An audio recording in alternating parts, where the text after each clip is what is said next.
that's what we're allowed to have. The constructed wetland does it with no trouble at all.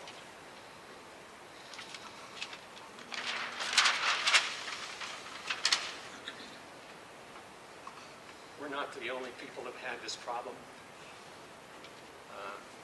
Clay Elm, the engineers that got into that made these calculations. They said Clay Elm has a history of violating their NPDES permit. Salmon is the same way. We've been doing that.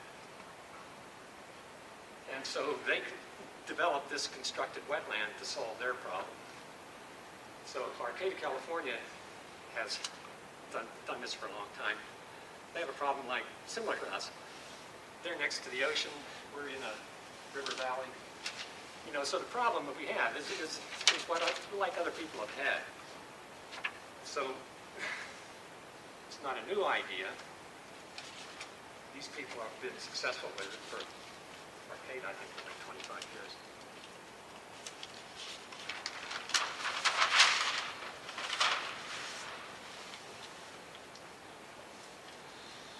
In this treatise, Treatment Wetlands, it's a recent publication on how these things work.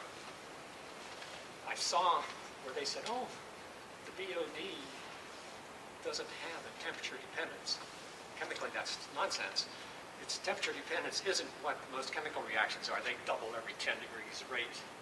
Every 10 degrees of temperature, you increase the temperature. The reaction rate doubles. Well, BOD, in January, when their temperature was 5 degrees, almost freezing, it was removing 90% of the BOD. In June, it was doing a little better. The water was a little warmer. So that's why when we run this lagoon system, it works at all in the winter, because it's at least as cold, and it can still remove 90% from the BOD. The BOD is easy to remove. Total suspended solids is easy to remove. Happens even when it's cold. What's even easier to remove is this E. coli, the fecal coliform stuff. The reason we have an ultraviolet light, EPA hasn't found anybody who got sick from that yet. The reason is when those things leave our digestive system, leaves the digestive system of a horse, they don't do well in the environment. It's too cold. The polarity of the solution's different. Then it's not acidic like it is inside of us, it's basic.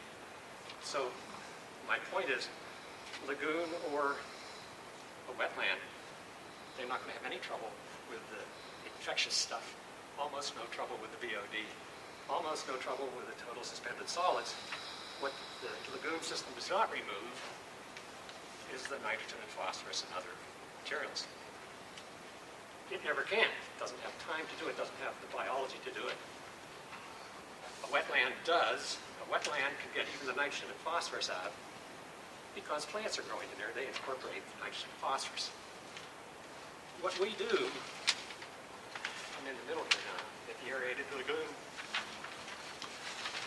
we put water into the river. It has nitrogen and phosphorus in it, right down from where we're putting in 1 million or 2 million gallons.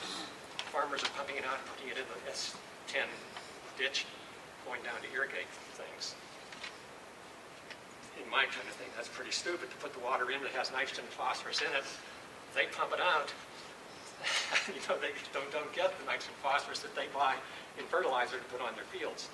So that's just another reason that wetlands make good sense. Now in Arcata, they don't have agriculture. So in their wetland, they run it for another week. And the nitrogen and the phosphorus comes out of the water into the plants and things. And so they can put the water right back in the spring, back into the groundwater. That's what they do in Arizona, where it's really dry.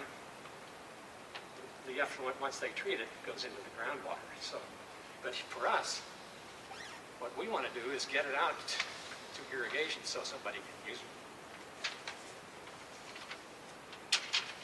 Now, if you read